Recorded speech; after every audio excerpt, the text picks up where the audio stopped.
Muhammadin wa alihi wa sahbihi ajma'in. Allahumma faqihna fid din wa 'allimna ta'wila, amin ya rabbal alamin. Jamaah sekalian yang saya hormati, mari kita awali diskusi kita dengan berdoa.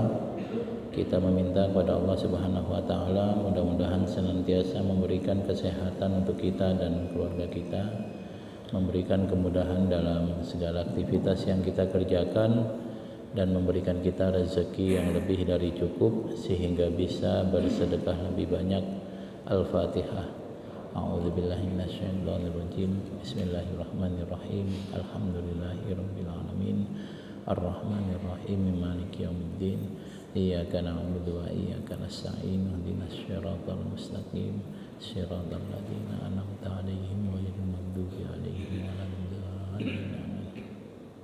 Kita berdoa sekali lagi, kita meminta kepada Allah Subhanahu wa taala mudah-mudahan saudara-saudara kita kaum muslimin khususnya yang ada di Palestina diberikan kekuatan, kesabaran dan kemenangan, dan kita berdoa mudah-mudahan Zionisme dan orang-orang jahat yang membantu Zionisme diberikan ketakutan, kekalahan dan kehancuran. Al-Fatihah. A'udzubillahi minasyaitonir rajim. Bismillahirrahmanirrahim. Alhamdulillahirabbil alamin. Arrahmanir rahim. Maliki yaumiddin. Iyyaka na'budu wa iyyaka nasta'in. Ihdinas siratal mustaqim. Siratal ladzina an'amta 'alaihim ghairil maghdubi alaihim waladdallin. Jamaah sekalian, kita akan sedikit mendiskusikan terkait dengan ini lagi musim perang ya Pak. Tapi secara umum sih saya nggak tahu perang itu kayak apa, politik itu kayak apa. Nah, yang ingin saya sampaikan beberapa hal data-data yang menarik Pak terkait ini. Yang pertama nih, demografi umat beragama.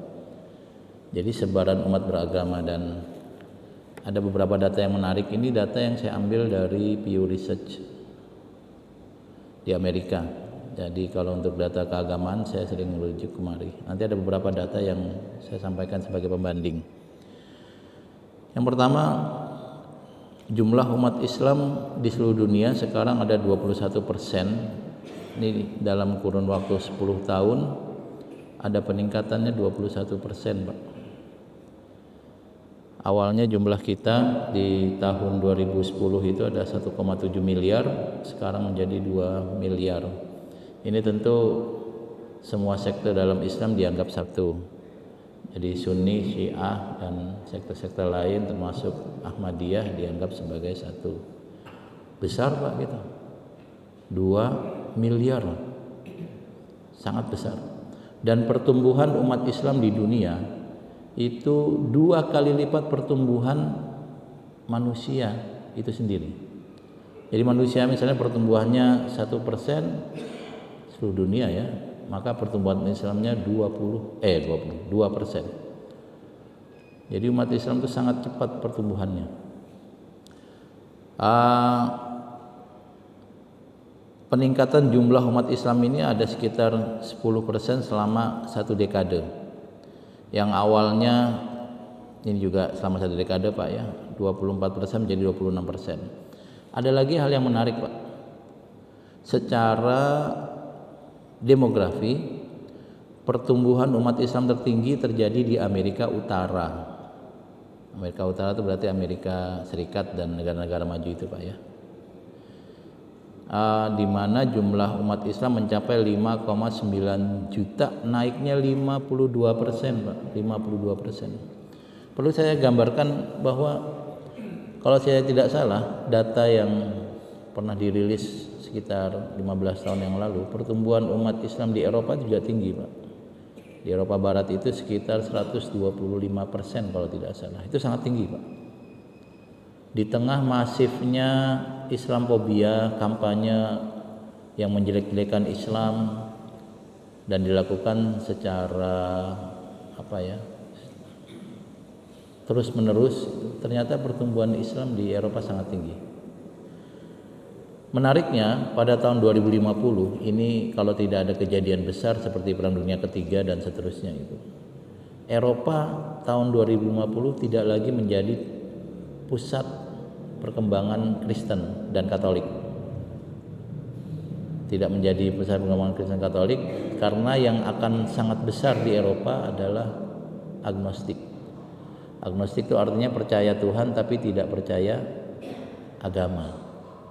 Karena dalam pikiran banyak orang tuh agama semuanya mengajarkan kekerasan.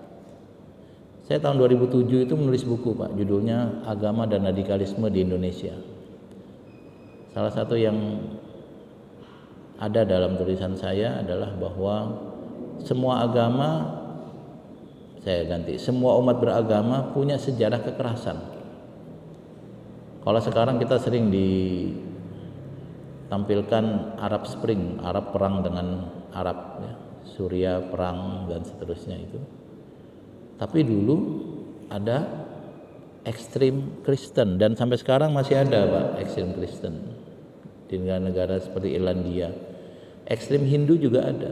Orang Islam dibakar oleh orang Hindu itu di India kayaknya sesuatu yang tidak asing. Ekstrim Buddha juga ada. Kalau kita masih ingat etnis cleansing atau pengusiran etnis Rohingya itu di Myanmar, itu juga karena alasan agama. Yang melakukan adalah agama Buddha. Padahal agama Buddha itu agama yang mengajarkan kebaikan, ya, dharma. Semuanya punya. Nah, dari situlah kemudian banyak orang yang tidak mau terafiliasi oleh agama, dan Eropa akan menjadi bukan lagi menjadi pusat atau center bagi Kristen, tetapi akan menjadi center agnostik di mana pertumbuhan Kristennya menurun drastis dan pertumbuhan Islamnya tinggi, tetapi tetap paling tinggi yang tidak percaya agama. Karena itu tadi agama dianggap gagal. Padahal orang berantem tuh faktornya memang karena pengen berantem Pak. Orang mau pengen berantem aja, tiba-tiba ada alasan agama dipakai agama gitu. Ada alasan apa dipakai gitu ya. Namanya juga pengen berantem. Baik, Afrika Sub-Sahara jumlah umat Islam meningkat menjadi 369 juta orang, naiknya 34%. Kemudian jumlah umat Muslim tumbuh lebih cepat dari populasi non-Muslim di semua tempat. Semua tempat pertumbuhan umat Islam lebih tinggi dari semua agama kecuali satu, di Amerika Latin Karibia. Kayaknya alasannya pertama mungkin nggak ada orang yang mau dakwah ke sana. Karena kalau ada pengiriman dai-dai ke luar negeri itu kalau dikirim ke Eropa pada berebut Pak. Kita kan tiap tahun ngirim dai ke Eropa, khususnya Ramadan. Itu rebutan Pak sampai diseleksi. Tapi kalau tempat-tempat yang kurang menyenangkan ya nggak ada yang mau dikirim. Yang kedua mungkin di sana nggak ada pemain bola Islamnya kayaknya. Karena salah satu yang menyebabkan Islam berkembang di beberapa daerah di Inggris itu karena pemain bolanya Pak. Nanti orang lihat Mo Salah, ngelihat Sadio Mane, ngelihat Zinedine Zidane, lalu mereka tertarik masuk Islam. Nah menariknya setelah Islam mereka nggak ngapa-ngapain, nggak sholat, karena memang nggak ada yang ngajarin. Karena itulah kemudian banyak pengiriman dai ke Eropa ke sana. Tetapi kalau kita buka peluang pengiriman dai ke Eropa pasti banyak. Nah dari sini semua daerah bahkan di Afrika umat Islam pertumbuhannya tertinggi di antara semua agama. Sebenarnya agama Hindu itu besar Pak, 1 miliaran mungkin, tapi cuma terkonsentrasi pada satu tempat di India saja Pak, dan beberapa negara kecil, bukan negara kecil, negara yang jumlah negaranya nggak banyak tapi penduduknya banyak. Jadi semua wilayah pertumbuhan umat Islamnya tertinggi kecuali di Amerika Latin dan Karibia. Nah, pertumbuhan paling tinggi di Asia Pasifik di mana umat Islam naik menjadi 26% pada tahun 2020. Kemudian di seluruh Afrika naiknya 33% dan menariknya 6% dari populasi Eropa. Sebenarnya Eropa itu dari dulu memang ini Pak, basisnya Kristen ya, Kristen dan sekte-sekte yang berbeda, Katolik, Anglikan itu di sana. Tapi nggak tahu kenapa sekarang pertumbuhan Kristen di sana stagnan dan menurun. Dalam data yang saya punya lagi bahwa tahun 2025 pusat Kristen nanti akan berpindah ke Afrika, bukan lagi di Eropa. Baik, Bapak dan Ibu sekalian, jamaah sekalian, data ini perlu saya sampaikan supaya kita menatap kondisi yang ada dengan optimis, Pak. Kalau Bapak baca surat Ali Imran ayat 139 itu dinyatakan wala tahinu wala tahzanu wa antumul a'launa in kuntum mu'minin. Jangan kamu resah, jangan kamu sedih, jangan kamu galau, wa antumul a'launa, karena kamu pasti menang, kamu pasti unggul, in kuntum mu'minin, kalau kamu beriman. Kita punya sejarah dijajah oleh Belanda sekian lama, dan mereka bukan cuma menjajah mengambil sumber daya alam, tapi juga mengajarkan Kristen. Faktanya kita masih muslim, Pak. Kakek kita juga dihukum, diperangi, tetap muslim. Jangan khawatir. Narasi-narasi negatif, narasi-narasi yang bahasanya itu kayaknya pesimis, itu kayaknya nggak pas deh. Islam terbukti sekarang di Palestina dihancurin kayak gitu tetap muslim, Pak ya. Itu kalau dilihat kehancurannya skalanya masif itu, sampai orang nggak punya rumah, air minum susah gitu, bantuan saja nggak boleh masuk, tetap muslim, Pak. Islam itu sangat kuat, optimis saja. Kita sudah menjalani sekian sekian ratus tahun, sekian abad, dan Islam masih ada. Indonesia pernah dijajah dan Islam masih ada. Di negara-negara yang pernah dihancurkan, Islam masih ada. Dan di negara-negara yang relatif aman, Islam juga berkembang. Karena Islam itu sangat kuat. Wala tahinu wala tahzanu wa antumul a'launa in kuntum mu'minin. Apa yang terjadi sekarang perang, ya kita juga pernah perang, Pak. Dan alhamdulillah perangnya selesai, kita bisa menang dan merdeka. Maka banyakin doa sajalah. Kalau nanti bisa bantu apa yang bisa dibantu, ya kita bantu. Tetapi doa jangan kurang, karena mungkin nenek moyang kita berdoa supaya merdeka tapi nggak sempat merasakan kemerdekaan. Yang merasakan adalah kita, cucu-cucunya. Saya nggak tahu, mungkin kakek kita perang dulu, ngebayangin kalau merdeka enak. Alhamdulillah sekarang kita sudah merdeka. Tapi banyak masalah, banyak begini. Itu yang tadi saya bilang. Bagaimana kita menyikapi kondisi, paradigma dan seterusnya itu penting, Pak. Kalau yang selalu pesimis dan negatif, ya semuanya dilihat sebagai sesuatu yang buruk. Tapi kalau dia positif, ya, atau dia sabar, ya nanti Allah akan berikan solusi. Baik, ini data yang menarik bahwa di tengah masifnya Islamophobia, berita-berita yang menjelek-jelekan Islam, ternyata Islam tumbuh, dan menariknya tumbuhnya di center-center atau di pusat-pusat Islamophobia itu sendiri, Pak ya. Apalagi tahun ini katanya ada salat tarawih di Ground Zero udah ada perayaan Ramadan di Inggris. Nggak kebayang, Pak, di Inggris, Pak, ada perayaan Ramadan, di London secara khusus. Kayak gitu kok kita pesimis, Pak ya. Jadi bentar. Ya, udah. Baik. Jadi jangan pesimis, tetaplah optimis. Baik, Bapak dan Ibu sekalian, kita akan mendiskusikan terkait perang dalam perspektif terima kasih. Baik, kita akan mendiskusikan perang dalam perspektif Islam ya, khususnya Al-Quran dan hadis. Saya ingin ceritakan bahwa Nabi Muhammad SAW itu berperang dengan 3 pihak, Pak. Nanti berperang dengan kafir Quraisy, berperang dengan Yahudi, dan berperang dengan Romawi. Ini 3 nih. Islam sering diidentikan dengan peperangan. Kalau dulu kita melakukan survei top mind Islam, apa yang terbetik di kita ketika disebut Islam itu ada 2, Pak. Islam, maaf. Apa yang terbetik ketika kita nyebut Nabi Muhammad, ada dua yang muncul top mind. Pertama, senang banget perang. Yang kedua, senang banget kawin. Tentu surveinya bukan di kita Pak ya, di luar. Nah ini saya garis bawahi bahwa Islam selalu perang di zaman Nabi. Kita sedikit bercerita kenapa perang terjadi di zaman Nabi dan kita lihat apakah alasannya itu masuk akal atau tidak.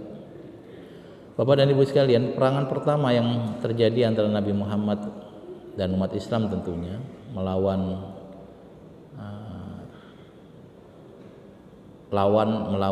ya orang kafir itu pertama kali dengan kafir Quraisy. Saya kasih gambaran begini. Nabi Muhammad SAW itu adalah orang yang sangat disayang oleh penduduk Mekah. Kita sebutnya Arab sweetheart. Jangan pahami bahwa kondisi Arab seperti sekarang di zaman Nabi itu ya nggak kayak sekarang. Kalau sekarang kan gampang ada orang viral gitu ya. Orang yang tinggal di mana kita bisa kenal. Tetapi semua orang yang mengenal Nabi Muhammad pasti sayang pada Nabi Muhammad. Pasti. Saya tidak perlu berikan dalil-dalil, tapi saya kira tidak bisa dibantah bahwa Nabi Muhammad adalah orang yang sangat disayang oleh Mekah sebelum menjadi Nabi. Jadi ketika Nabi Muhammad menjadi Nabi, barulah orang Mekah nggak suka. Sebagian besar orang Mekah nggak suka gara-gara Nabi melarang tradisi yang sudah mereka lakukan. Mereka biasa judi jadi nggak boleh. Nggak gampang Pak, orang kalau udah sudah suka judi itu dilarang tuh susah Pak. Dan orang kalau suka judi semuanya dijudiin Pak. Ada main bola aja dijudi. Liverpool lawan Manchester City, siapa yang menang? Ada judinya Pak. Saya nggak tahu di mana gitu, tapi legal di beberapa tempat. Nanti yang menang Pilpres siapa? Itu jadi judi. Bahkan sekedar orang yang lewat, nanti laki atau perempuan bisa dijudiin, namanya orang suka judi ya Pak. Semuanya dijudiin. Tiba-tiba dilarang. Lalu Nabi melarang mabuk.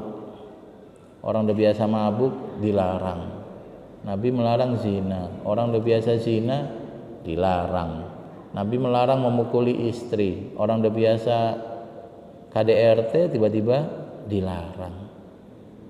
Banyak yang dilarang yang menurut mereka ini sebenarnya apa sih pengennya Muhammad? Padahal kalau kita berpikir secara jernih, yang dilarang Nabi memang sesuatu yang buruk. Akhirnya kemudian banyak resistensi. Nabi yang awalnya disayang oleh orang-orang Mekah kemudian menjadi public enemy oleh sebagian orang Mekah yang tadi merasa terganggu. Termasuk riba Pak. Riba, orang-orang dulu tuh yang kaya itu bisa menggunakan instrumen kekayaannya untuk membuat miskin orang lain dan membuat orang miskin semakin miskin. Caranya gimana? Ya caranya ada orang nggak punya uang, pinjam uang 1 juta, bayarnya 1,5 juta. Orang miskin bayar 1 juta aja susah, suruh tambah bunga. Ini saya kasih temuan Pak, ada seorang peneliti yang mengisahkan beberapa bentuk riba yang masih ada di kita, di dekat kita sebenarnya. Jadi ada daerah-daerah yang sentra pertaniannya tinggi, di situ ada orang yang suka ngutangin. Misalnya ada orang mau nikahan, dia uangnya kurang, dia pinjam. Nanti yang dijadikan jaminannya adalah sawahnya. Ini petani Pak, konteksnya petani, lalu gadaikan sawah. Pinjam berapa? 50 juta. Nah nanti perjanjiannya dilunasi dalam waktu misalnya 6 bulan, ternyata nggak lunas, akhirnya sawahnya nggak bisa dikembalikan. Yang terjadi apa? Petani itu tetap menanam padi di sawahnya, tetapi statusnya yang awalnya itu sawah milik dia menjadi milik yang ngutangin. Rasanya aneh gitu, orang tiap pagi macul ke sawah di tanahnya sendiri, tapi saat panen itu bukan milik dia, karena statusnya dia sudah menggadaikan sawahnya. Itu terjadi Pak. Orang miskin, ini kalau konteksnya menikah, kalau konteksnya sakit butuh uang minjem 10 juta. Bagi sebagian kita 10 juta kecil, bagi sebagian orang 10 juta tuh besar. Di tempat saya Pak, di Bekasi ini, tetangga saya kebetulan di rumah ada kontrakan, itu ada orang yang jualan di SD itu. Beli sepeda 400.000 Pak. Lalu dia kreditnya adalah cicilan tiap hari bayar 2.000 selama sekian bulan, dan ketika saya total itu totalnya bukan 400.000 jadi 600. Bahasa kita kan masa 2.000 cicilan, ternyata ada ya nyicil 2.000 sehari. Nah baik, ini zaman dulu riba boleh, tiba-tiba sama Nabi dilarang. Ya orang-orang yang sudah nyaman dengan rente begini kan tentu resisten. Akhirnya mulailah Nabi diganggu. Bapak dan Ibu sekalian, kota Mekah itu kota yang didirikan oleh kakeknya Nabi, yaitu Nabi Ismail. Nabi Ismail yang bikin kota Mekah. Jadi Nabi itu warga lokal asli, Akamsi lah, anak kampung sini, yang punya daerah. Tapi gara-gara kemudian Nabi berdakwah, Nabi disakiti. Awalnya orang menyakiti pakai verbal. Muhammad gila. Wah kalau verbal doang mah gak apa-apa. Enggak Pak, disakitin kayak gitu juga sakit. Kita kalau diomongin mulu juga hidup kita gak nyaman gitu. Lama-lama mulai disakiti fisik. Kenapa orang Arab nggak menyakiti fisik? Ya karena mereka takut kalau nanti Nabi Muhammad disakiti, kabilahnya marah, nanti perang besar, sampai kemudian pada titik tertentu Nabi Muhammad sudah dianggap meresahkan, mengganggu. Akhirnya mereka sepakat mengutus setiap kabilah itu satu orang. Lalu orang-orang yang diutus ini membunuh Nabi, sehingga kalau nanti keluarga Nabi Muhammad menuntut balas, maka mereka akan berhadapan dengan seluruh kabilah di Mekah. Gitu sampai mereka. Ini tentu selama 10 tahun lebih Nabi disiksa, bahkan pernah sampai tidak boleh membeli, tidak boleh menjual. Nabi Muhammad sampai memakan kulit-kulit kayu dan kulit-kulit yang sudah dikeringkan direbus lagi. Baik. Seharusnya kalau Nabi Muhammad itu suka dengan kekerasan, beliau akan melawan secara fisik, dan beliau mampu itu. Tapi Nabi Muhammad tidak melakukan itu. Yang Nabi lakukan adalah beliau berhijrah ke Madinah. Berhijrah ke Madinah dengan harapan, ya sudahlah kalau saya di Mekah bikin masalah, saya pindah gitu kira-kira. Harusnya sudah selesai Pak, harusnya. Karena Nabi Muhammad sudah tidak di Mekah. Tapi yang terjadi apa? Tiap tahun orang kafir Quraisy mengirim tentara menyerang Madinah. Jadi Nabi sudah pindah, padahal ini kampungnya sendiri. Ibarat kata Bapak orang sini, lalu punya tetangga yang tidak baik. Kalau Bapak mau lapor ke RT juga Bapak menang, lapor ke polisi Bapak menang. Tapi Bapak ngalah aja lah, kita pindahlah ke Bekasi. Udah selesai, ternyata tidak. Tetangga Bapak pindah ke Bekasi juga, supaya melanjutkan mengganggu Bapak. Diganggu lagi, lalu ya sudahlah kita ngalah saja, kita pindah ke Surabaya. Pindah ke Surabaya harusnya sudah selesai Pak ya. Tapi tetangga Bapak pindah ke Surabaya juga. Ada banyak peperangan antara Nabi dengan kafir Quraisy. Itu settingannya semuanya Nabi Muhammad itu diserang. Bukan Nabi Muhammad yang memulai. Perang tuh banyak banget Pak. Perang Badar itu ada berapa? Yang saya tahu ada 3, tapi ada yang bilang 4. Tetapi yang terjadi perang cuma perang Badar kedua. Jadi perang Badar itu perang yang terjadi di Badar. Orang kafir Quraisy menyerang, Nabi Muhammad kemudian membela diri, tapi nggak pernah ketemu musuhnya. Informasinya nanti ketemunya di mana? Di Bojong Sari. Ternyata kafir Quraisynya ada di Parung. Jangan di Parung, ada di Margonda. Ya nggak ketemu, nggak jadi perang. Tapi yang Badar kedua terjadi, yang menjadi peperangan pertama Nabi dengan kafir Quraisy. Bapak dan Ibu sekalian, saya ulang, Nabi Muhammad berperang dengan kafir Quraisy. Semuanya settingannya beliau diserang, semuanya. Nggak ada satupun yang Nabi memulai peperangan. Dan Nabi sebenarnya sudah ngalah, pergi dari kampungnya supaya tidak terjadi pertumpahan darah.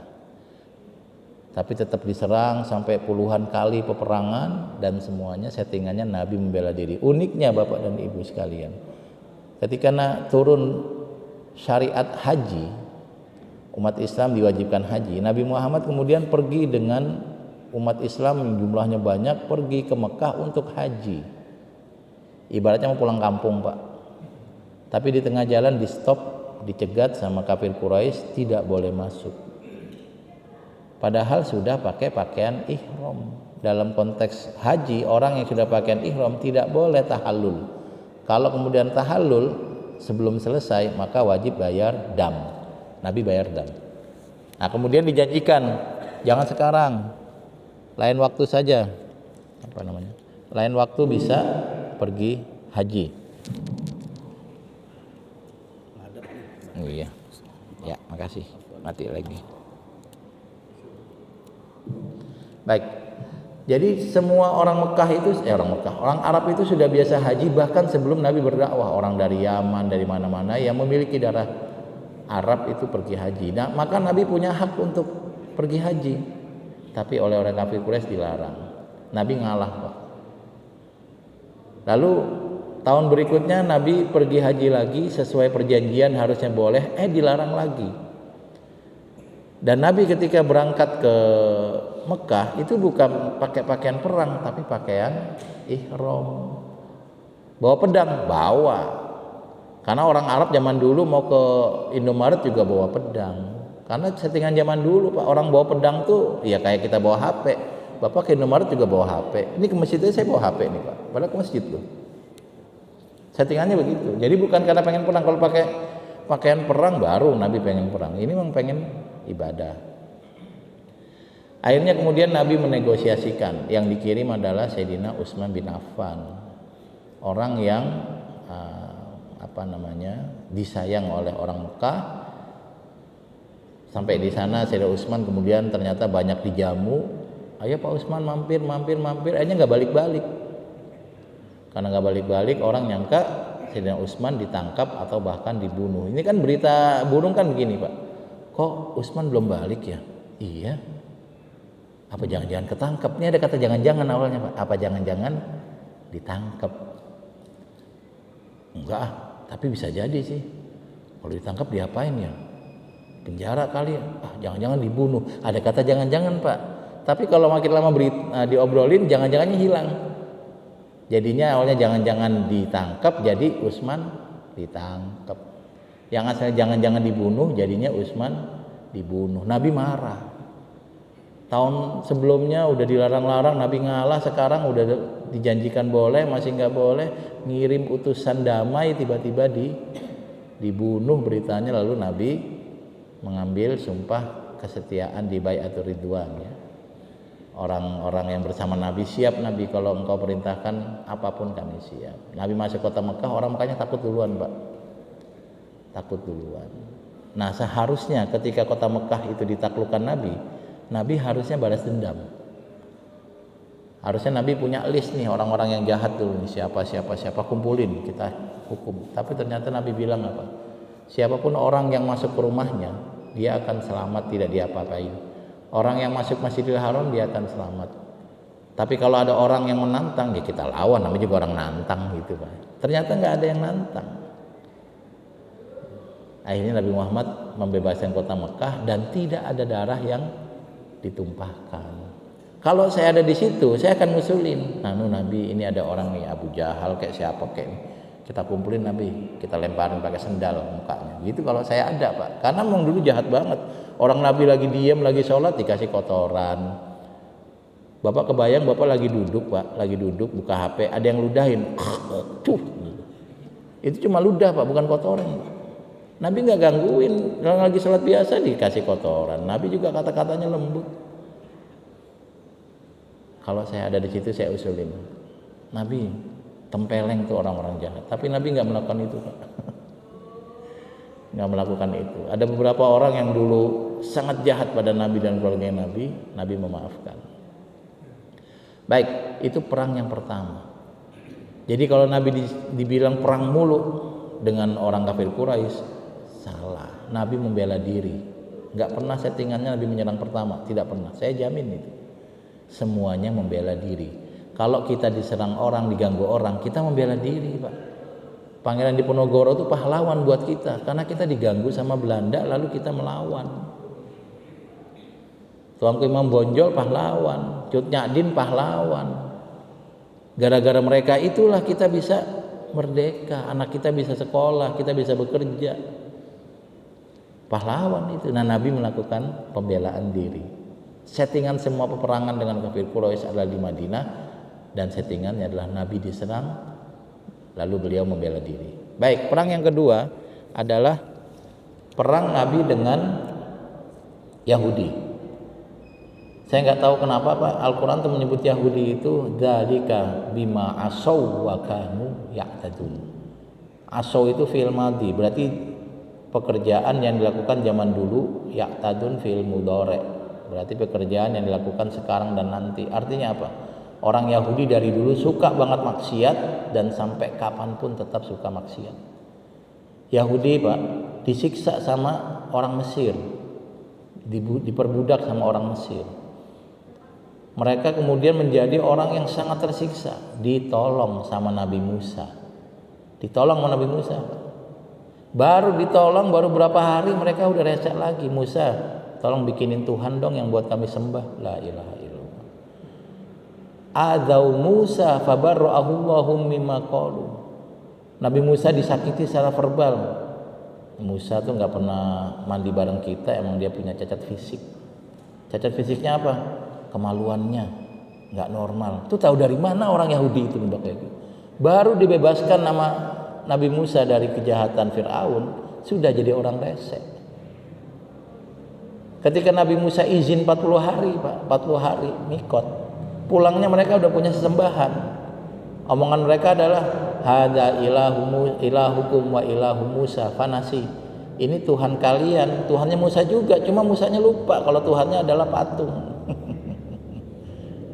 Settingannya kembali lagi di Eropa, orang Yahudi itu ditangkap sama Katolik Pak ya, ditangkap, dijadikan heretisme, pelaku sihir, bid'ah, sama Yahudi itu ditangkap. Mereka minta perlindungan, lalu minta tempat di Palestina. Sekarang yang terjadi apa? Sudah dilindungi, dikasih tempat, sekarang mereka menyakiti. Kayak gitu aja kerjaannya Pak.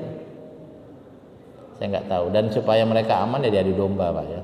Adu domba, kita berantem sendiri. Makanya orang Arab perang dulu ya mungkin gara-gara mereka mengadu domba. Baik.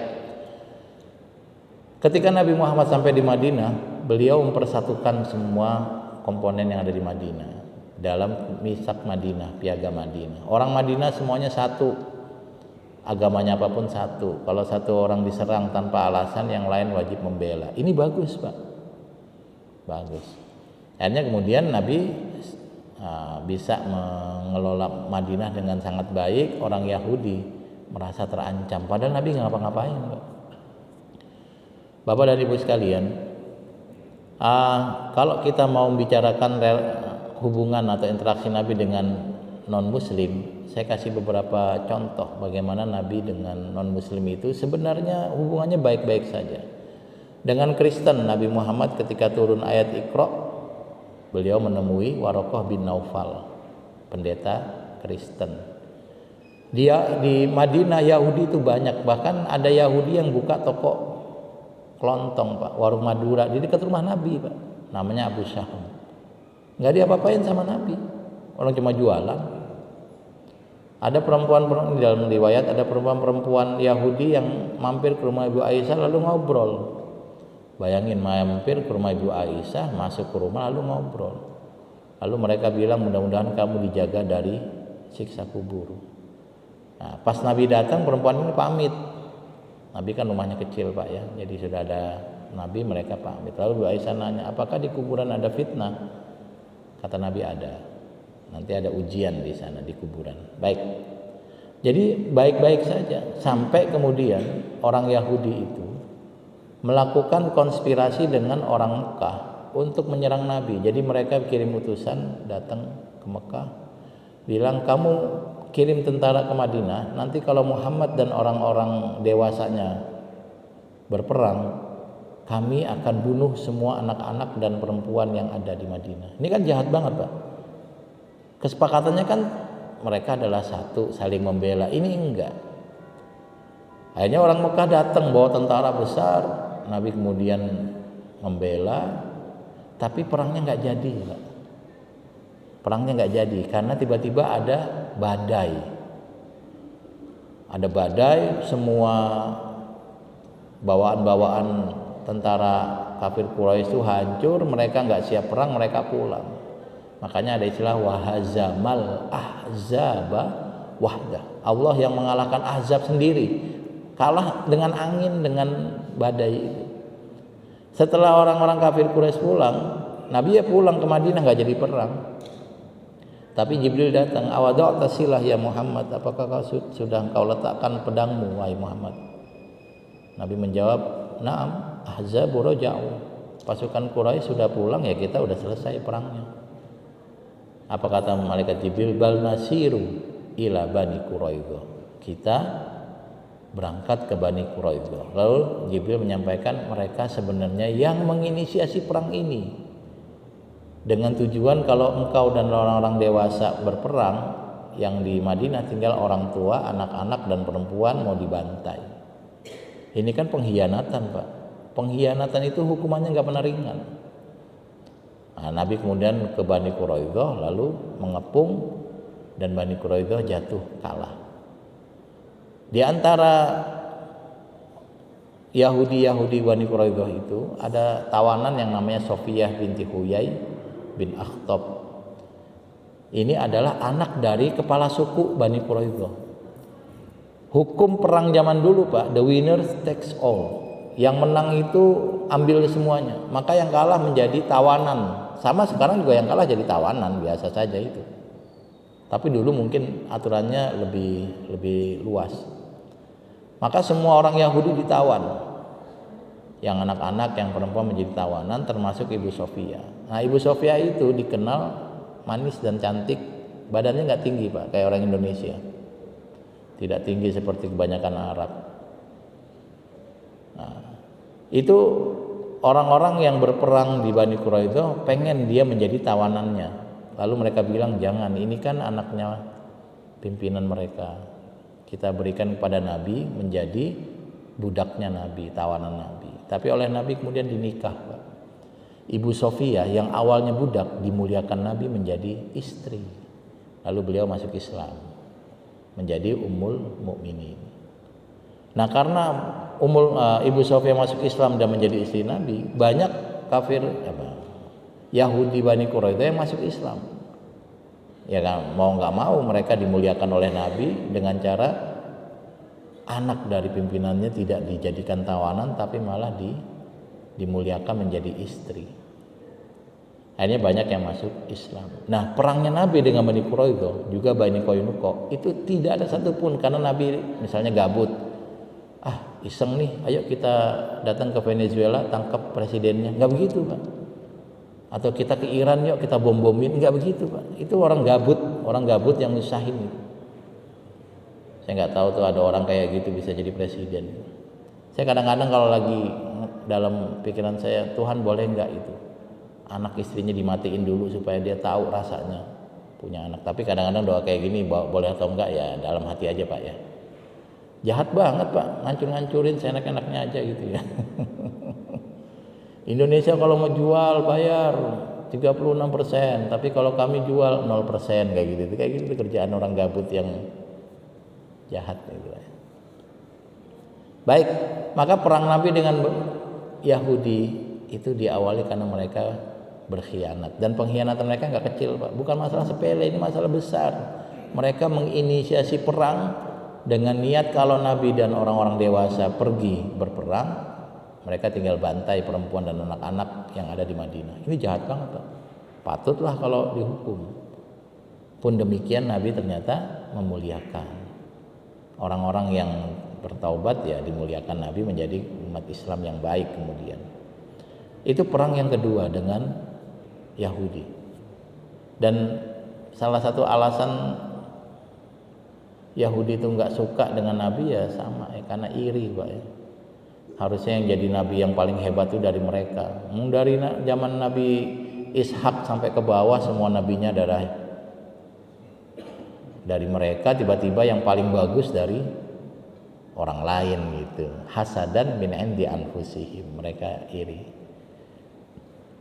Baik, yang ketiga adalah perang Nabi dengan Romawi. Ini terjadi di akhir masa beliau hidup di dunia bersama kita. Settingannya begini, Pak.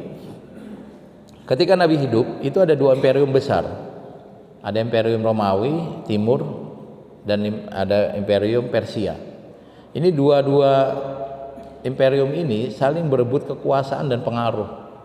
Jadi kadang-kadang perang kecil di daerah-daerah untuk memperebutkan pengaruh. Menariknya, dua imperium ini tidak mau menyerang Mekah, tidak mau, Pak. Mekah itu nggak mau diganggu. Alasannya karena Mekah punya benteng terkuat sedunia, yaitu padang pasir. Orang Romawi perang ke Mekah ditanya mau ngapain kita nyerang Mekah? Kan dulu belum ada minyak, Pak, ya. Belum ada minyak, belum ada apa-apaan, kering itu. Paling cuma ya kambing, onta sama korma, buat apaan nyerang? Yang kedua, jalannya jauh. Dari Bizantium, Romawi, dari Persia misalnya jalan sekian puluh atau sekian ribu kilo. Mana di kiri kanannya padang pasir, nggak ada Indomaret, nggak ada Alfa, tukang es kelapa, nggak ada semua, repot banget itu. Mereka nggak mau nyerang, tapi mereka punya kepentingan di mana kalau nanti ada orang Romawi yang jalan atau yang berniaga diganggu, mereka harus bela. Akhirnya mereka punya namanya pangkalan militer, Pak. Kita nyebutnya negara boneka. Mirip kayak Amerika lah. Amerika kan pangkalan militer banyak banget, Pak. Di Kuwait ada, di Qatar ada, di Saudi ada. Aneh banget ya. Saudi nggak percaya sama diri sendiri. Semua tuh di Filipina ada, di Jepang ada, Okinawa dan seterusnya, banyak banget tuh. Supaya kalau nanti ada orang Romawi diganggu, mereka cepat ditolong, nggak harus ke Romawi dulu, kelamaan. Ini ada orang dirampok, lapor ke Romawi 2 bulan, balik 2 bulan, 4 bulan, rampoknya udah nggak ada. Tapi kalau di sini lapor dekat, dibela. Ini juga sama. Maka ada pangkalan militer yang kita sebut sebagai negara boneka. Awalnya mereka nggak mau nyerang. Yang pertama, Mekah punya benteng terkuat. Yang kedua, Mekah itu berantem sendiri. Mereka udah sering berantem. Untuk hal-hal sepele mereka berantem. Mereka nggak berantem cuma 4 bulan doang. Bulan Syawal, Dzulqa'dah, Dzulhijjah, bulan Dzulqa'dah, Dzulhijjah, Muharram, sama nanti Safar, Rejab, disebut bulan haram. Karena di bulan 3 bulan ini orang-orang sedang pergi haji. Supaya menghormati tamu, mereka nggak boleh perang. Apapun masalahnya. Jadi kalau udah perang masuk, mereka gencatan senjata. Nanti lanjut perangnya kalau sudah lewat Muharramnya. Baik, jadi mereka berperang sendiri. Sama Israel itu akan selalu aman kalau orang Arabnya perang. Coba kalau nggak perang, mereka takut. Dibikin aja tuh Syria, dibikin hancur, Lebanon dibikin ini gitu kira-kira ya. Singkat kata, setelah Nabi Muhammad berhasil menyatukan Madinah, menyatukan Mekah dan beberapa daerahnya, mereka mulai khawatir. Ini kok ada orang bisa menyatukan Mekah yang berantem mulu. Mereka merasa terancam. Akhirnya orang Romawi ngutus pasukan pertama dalam peperangan. Nanti ada peperangan lagi beberapa. Ada peperangan Zati Salasil, perang Mu'tah dan seterusnya. Bahkan nanti ada perang yang istilahnya itu Zati Salasil, di mana tentara itu dirantai, nggak boleh pulang. Jadi mereka tuh bawa ke medan perang dirantai karena mereka takut perang. Nggak bisa, kalau enggak kamu saya bunuh gitu. Jadi mereka perang dalam kondisi terpaksa karena takut orang-orang kafir Quraisy. Nah, settingannya adalah ketika Nabi Muhammad sudah nyaman, tidak mengganggu siapapun, orang Romawi merasa terancam, mereka ngirim pasukan, terjadilah pertempuran. Maka setahu saya ada beberapa peneliti barat yang menyatakan semua perang yang terjadi di zaman Nabi dan Khulafa Rasyidun semuanya adalah membela diri, tidak ada yang ofensif. Bapak dan Ibu sekalian, jadi kalau kita disebut orang yang suka perang, ya ceritanya kayak gitu. Kita bukan orang yang suka perang, kita adalah orang pemberani yang membela nyawa kita, keluarga kita, harta kita, agama kita. Kalau nggak diganggu, nggak ganggu kita. Aman-aman aja itu. Masalah kalau diganggu, ya kita harus bela. Masa kita biarkan orang menyakiti keluarga kita? Nggak boleh. Bahkan kalau misalnya dihitung-hitung Nabi Muhammad perang 300 lawan 1000, itu sebenarnya rada nekat. Yang 1000 ini tentara pilihan dari kafir Quraisy. Nabi Muhammad 300, itu pun nggak semuanya tentara pilihan. Ada anak kecil yang baru usia SMP, izin Nabi saya perang. Kamu kekecilan. Ada lagi yang lebih tua dikit diizinkan lalu menjadi pemanah. Yang ini profesional dengan tanknya, dengan pesawat apa begitu ya, dengan Iron Dome yang ini cuma modal sekena-kenanya gitu, tapi kemudian bisa menang gitu. Ya karena membela diri gitu kira-kira. Baik. Jadi kalau Nabi disebut orang yang suka berperang, ya kita kembalikan kayak begitu. Mana perang yang diinisiasi oleh Nabi, mana perang yang kemudian diniatkan untuk menyakiti orang lain, tidak ada. Satu pun tidak ada. Semua peperangan yang Nabi lakukan atau yang terjadi di zaman Nabi adalah membela diri. Dan konteksnya tadi, dengan kafir Quraisy Nabi memilih menghindar. Nabi pindah ke Madinah. Sudah disakiti, padahal kalau Nabi mau Pak, Nabi mau. Tinggal bilang saja, angkat tangan ke Allah, Allah tolong hancurin mereka. Hancur Pak. Nabi Nuh doa sekali saja hancur Pak kaumnya. Nabi Nuh itu loh.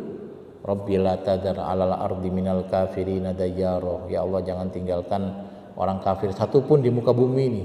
Innaka intadarhum yudillu ibadaka wa la yalidu illa fajiran kafaro. Karena kalau kamu biarkan ada satu yang hidup, anaknya akan kafir. Kenapa Nabi Nuh doa begini? Karena beliau berdakwah fala bisafihim alfasanatin illa khamsina ama. Berdakwah 950 tahun. Dakwah pada dia kafir, punya anak kafir, cucu kafir, cicit kafir, 950 tahun kafir semua. Kemudian Allah bilang lan yu'mina min qaumika illa man qad aman. Nuh sudah enggak ada lagi yang nambah muslimnya.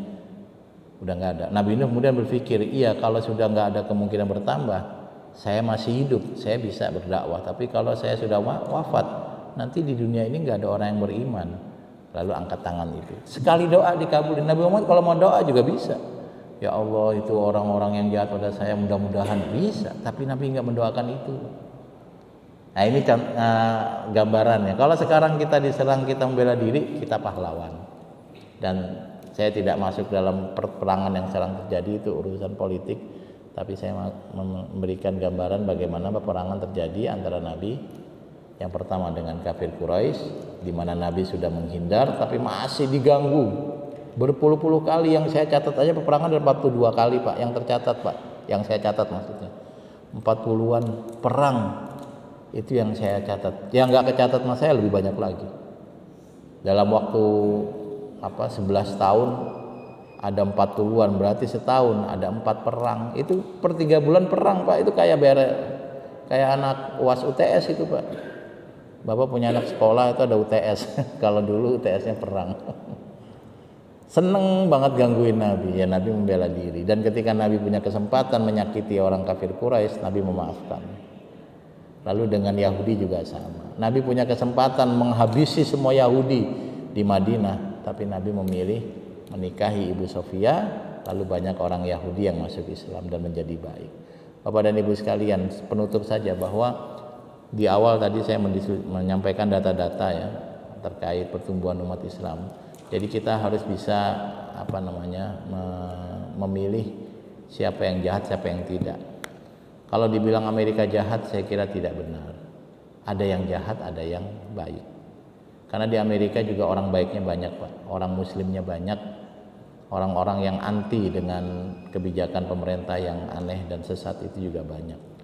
Terus gimana? Ya doanya doa umum saja. Kita doakan umat Islam, doakan orang-orang zalim itu dihancurkan dan seterusnya. Dan optimis saja, jangan khawatir Pak.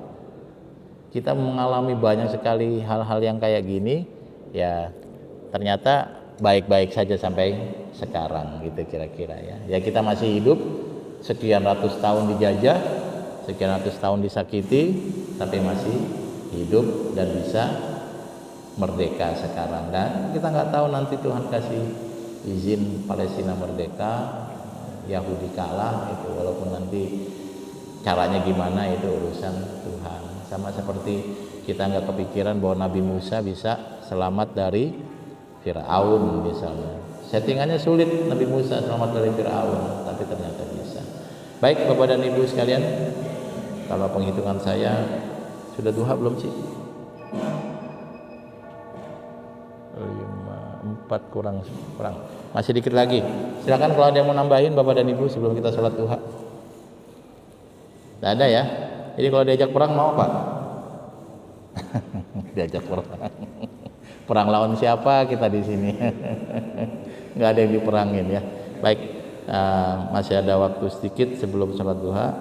Kalau hitungan saya sih sudah ada, tapi kalau jamnya belum. Mudah-mudahan ada manfaatnya. Hadakallahu majma'in. Wassalamualaikum warahmatullahi wabarakatuh.